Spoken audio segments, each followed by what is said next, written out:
Tell me to calm down.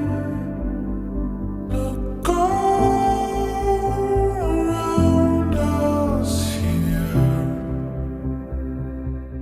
Izaho raha tsy mba velon-dretsana mafany dia manaiky anao rakoto arively miantsaha fitiavana filamatra seliany ho vato manaraka ny fomba ny fanambadiana kristianina hatramin'ity andro androan'ity mampitombo ireny sika mame malahelo na finaritra na marary ny tsy anao tsy amelanao ao na inona manjoatsika ary izany namorizina mandrapiaviny fahafatesana ny efizomanitra ny ankina fatateraka izany amen.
Tsy mba velo andritra raha mifanery sy rakoto avelo mianja fitiavana filamatra se iny efa nifanaiky teo ny atren'Andriamanitra sy ny fiangonany ianareo fa hitondra ny fanambadianareo manaraka ny ten'Andriamanitra ko ambarako ary fampivaty kristianina ianareo ary zay nampiraisin'Andriamanitra aoka tsy atsiraely.